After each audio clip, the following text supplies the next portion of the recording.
The drama surrounding Shedeur Sanders and the Cleveland Browns is not just shaking the NFL. It's threatening to redefine it. What began as a controversial preseason benching has erupted into a full-blown power struggle with billion-dollar consequences. One that's already cost a head coach his job. Kevin Stefanski, once hailed as the steady hand capable of steering the Browns out of a decades-long spiral, has been fired. But not for losing games. Not for poor locker room control. Not even for a scandal. No, he's gone because a 23-year-old rookie quarterback, who hasn't played a single regular season snap, decided that he could no longer coexist with him. And the most shocking part? He was right. This is the new NFL. Not just a game, but a billion-dollar business driven by star power, brand leverage, and media reach. And at the center of this seismic shift is Shedeur Sanders, a fifth-round pick who arrived in Cleveland not with humility, but with a strategy. With an empire. With a mission. This wasn't about football. This was about influence. About control. And ultimately, about the raw, corporate calculus of power. 3 weeks ago, this story was still manageable. Stefanski, in a move that raised eyebrows across the league, benched Sanders in the preseason finale despite what insiders called an exceptional week of practice. The explanation? Standard coach speak about development, competition, and long-term growth.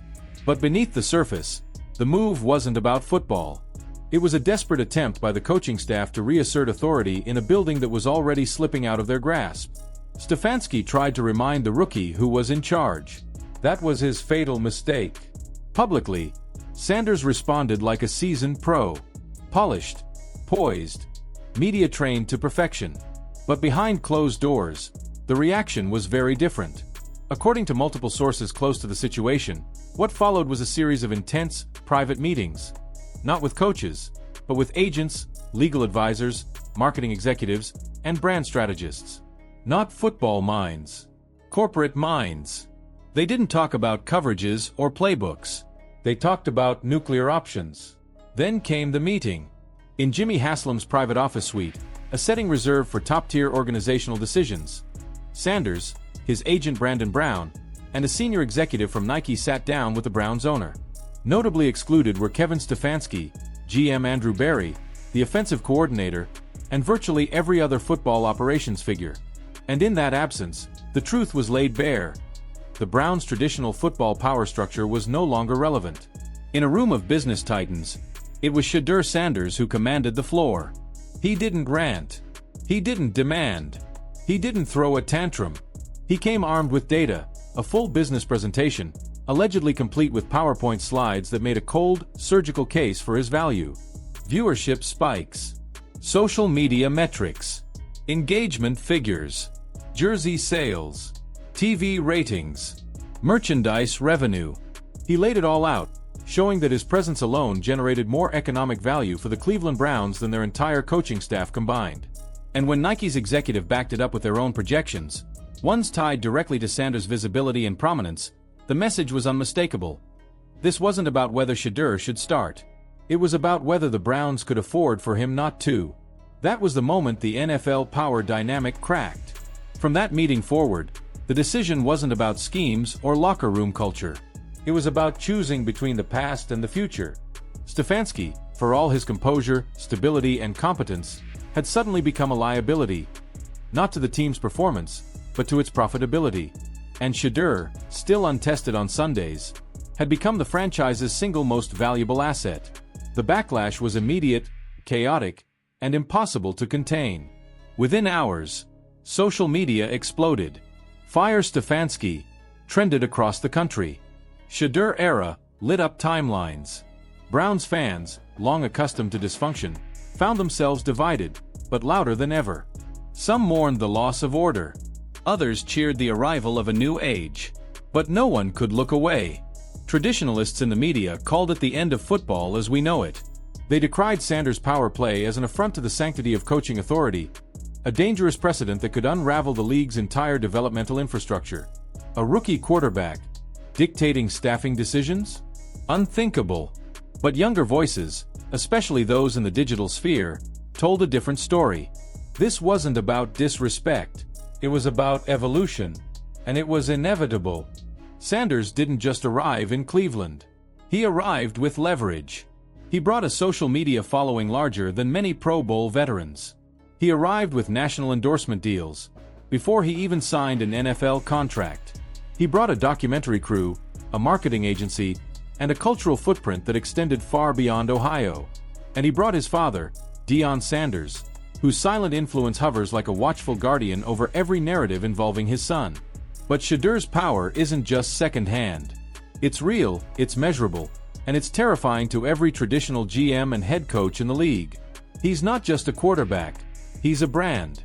And in a world where brands dictate visibility, and visibility dictates revenue, Shedeur is the rare athlete whose personal value can exceed that of the franchise he plays for. Stefanski never stood a chance. Even his defenders, and there were many, couldn't protect him from this storm. They whispered about Sanders' limitations. That his stats came against second-string defenders. That his leadership was untested. That he didn't take coaching correction well, and often pushed back in film sessions. But none of that mattered. Not when the numbers, the real numbers, showed he was worth more to the organization than the man drawing up the game plan. And Nike wasn't sitting on the sidelines. According to insiders, the apparel giant views Sanders as the cornerstone of their next-generation marketing strategy. They're not just selling cleats. They're selling a lifestyle, a personality, a story. And that story needs airtime. It needs touchdowns. It needs highlight reels. Stefanski's conservative, grinded-out offense didn't fit. And Nike made it clear, they weren't investing millions to watch their star ride the bench. That's the part that truly terrifies the league. Not that a rookie challenged his coach, but that a corporation supported him. That a sponsor, in pursuit of brand maximization, can now influence internal team decisions. What happens when marketing departments become more powerful than personnel departments? When performance on the field becomes secondary to engagement off it? Jimmy Haslam faced the impossible. Keep Stefanski and risk losing the future.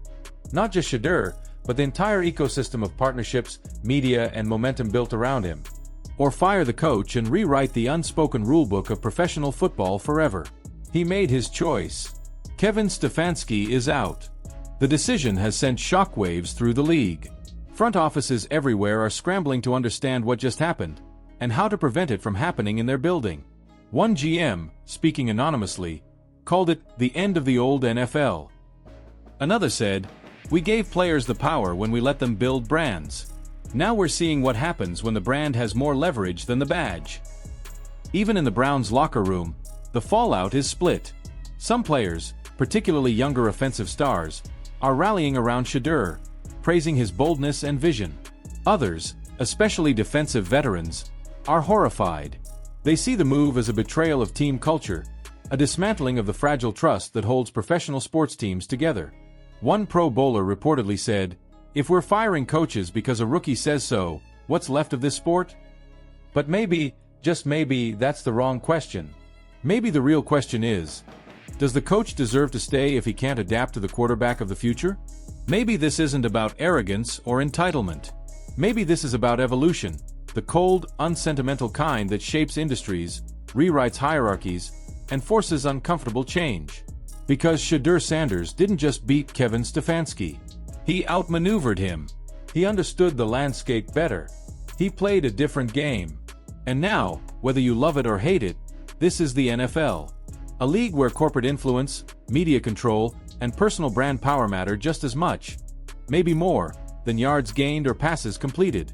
The Cleveland Browns have become the flashpoint for a new era. And no matter what comes next, the message has been sent. Loud and clear. The players are no longer just players. They're partners. They're COs. And they're making the calls. What do you think? Has Shedeur Sanders just changed football forever? Or is this the beginning of an era we'll all come to regret? Was firing Kevin Stefanski the right move for the Browns? Or a dangerous surrender to off-field pressure? And if you were Jimmy Haslam, what would you have done? Let's hear it in the comments below. And if you want to stay locked in as this story unfolds and more bombshells inevitably drop, make sure to like this video, subscribe to the channel, and turn on notifications. You're not going to want to miss what happens next.